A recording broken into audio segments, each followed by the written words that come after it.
Semenjak awal tahun 2020, virus COVID-19 yang telah melanda Indonesia kerap menimbulkan hilangnya beribu-ribu nyawa korban jiwa.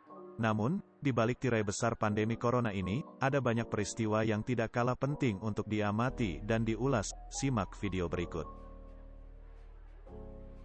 Salam sejahtera semuanya. Nama saya Alexandro Kalindra, nomor absen saya 2. Saya Rahata Mariska, nomor absen 31. Dan saya Benayakinan, nomor absen 3. Pada kesempatan kali ini, kami akan menampilkan hasil produk vlog kami dari kegiatan kolaboratif learning ketiga dengan tema Negeriku Dimakan Tikus. Di mana kami akan membahas peristiwa dari berbagai bidang seputar COVID-19. Pertama-tama, marilah kita mulai dengan struktur virus seperti COVID terlebih dahulu.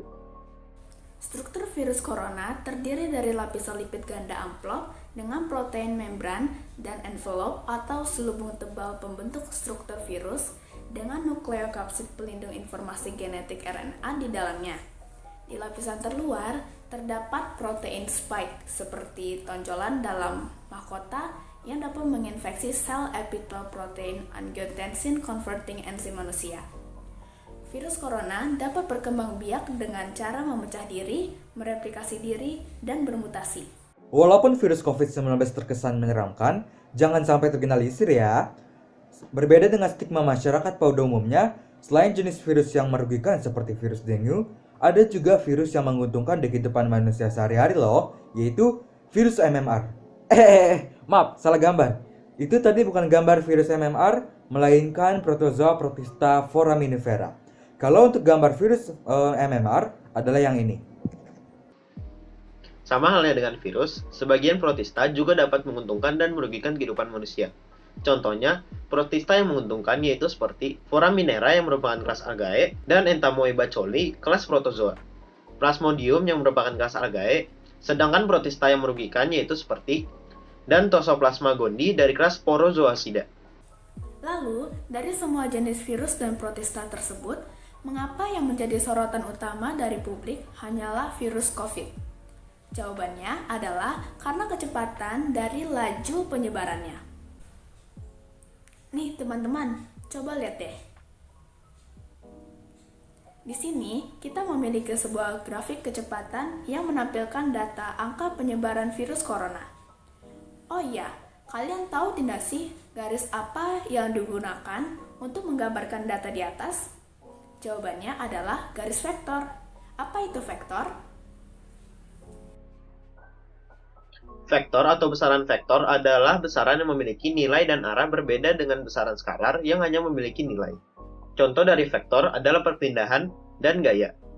Biasanya, nilai vektor digambarkan dengan panjang garis, sedangkan arah vektor diwakili dengan tanda panah. Hal ini terjadi baik pada diagram Cartesius ataupun grafik kecepatan.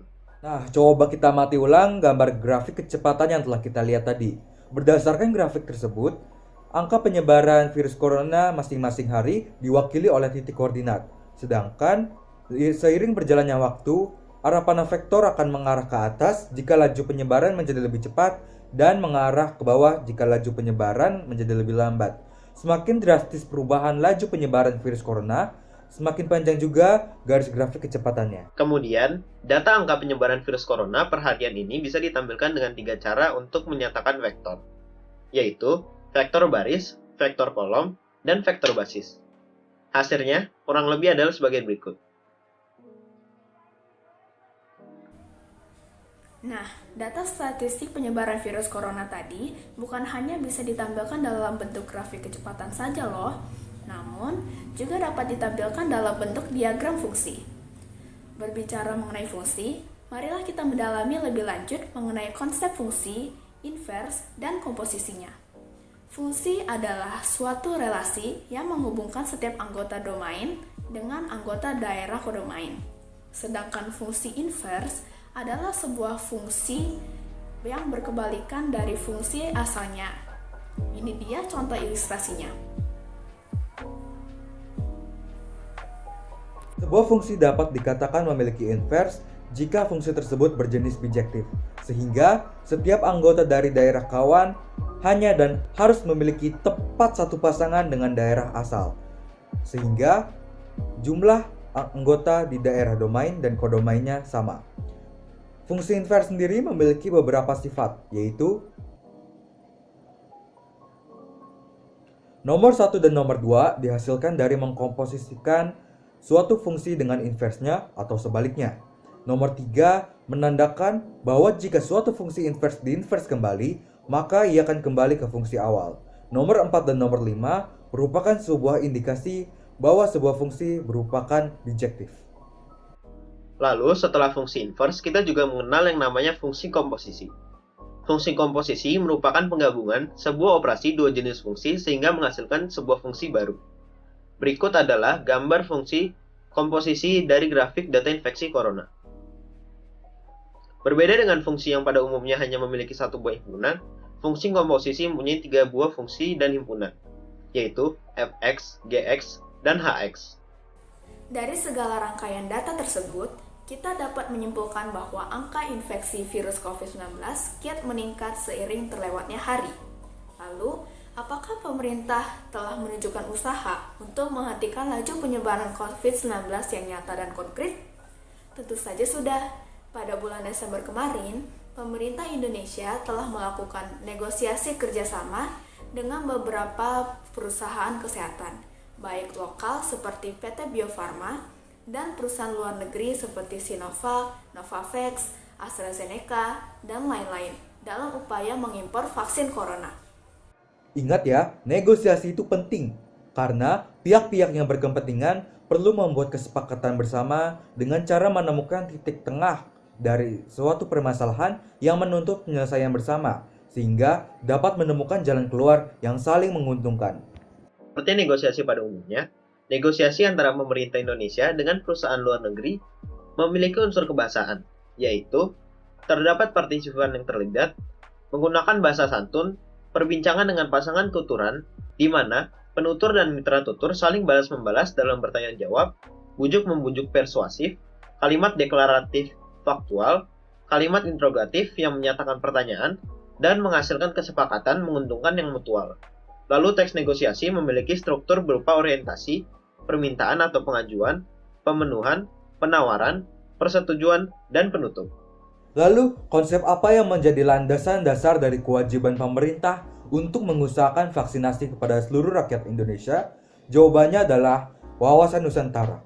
Wawasan Nusantara dapat didefinisikan sebagai cara pandang bangsa Indonesia terhadap diri dan lingkungannya, termasuk daratan, perairan, udara, dan sumber daya di dalamnya berdasarkan Pancasila dan Undang-Undang Dasar Negara Kesatuan Republik Indonesia tahun 1945 dengan mengutamakan persatuan dan kesatuan bangsa serta wilayah untuk mengatasi segala bentuk hambatan, gangguan, ancaman, dan tantangan dalam rangka mewujudkan cita-cita dan tujuan nasional. Fungsi wawasan Nusantara secara umum ialah berperan sebagai pedoman, motivasi, dorongan, dan rambu-rambu dalam memastikan semua penyelenggaraan, kebijaksanaan, ketentuan, tindakan, serta perbuatan baik oleh pemerintah pusat, daerah, atau semua rakyat Indonesia selalu mengutamakan kepentingan nasional dalam kehidupan bermasyarakat, berbangsa, serta bernegara untuk mencegah tumbuhnya sifat egoisme dan budaya korupsi, kolusi, nepotisme. Wawasan Nusantara pada hakikatnya menyatakan bahwa segala tantangan yang mengancam suatu golongan atau wilayah di negara Indonesia merupakan tantangan bagi seluruh bangsa Indonesia, termasuk peristiwa luar biasa yang telah mengguncang dunia belakangan ini, yaitu pandemi corona dan kasus korupsi bansos. Oleh karena itu, kewajiban untuk berpartisipasi dalam membela negara demi mempertahankan integrasi nasional tidak dibebankan kepada pemerintah dan lembaga negara saja, melainkan sebuah kewajiban yang dibebankan ke genggaman seluruh rakyat Indonesia, khususnya kita, pemuda-pemudi generasi emas penerus bangsa. Tata laku yang dapat dicerminkan di kehidupan sehari-hari adalah menanamkan nilai jujur dan kepedulian sejak dini. Jadi, bagaimana pendapat kalian semua? Kalau ada yang ingin menyampaikan feedback, silakan tinggalkan di kolom komentar ya. Jangan lupa untuk like videonya. Kami mohon maaf jika kata-kata dari kami menyinggung atau menyebabkan kesalahpahaman, karena kami juga masih belajar di sini. Terima kasih dan sampai jumpa.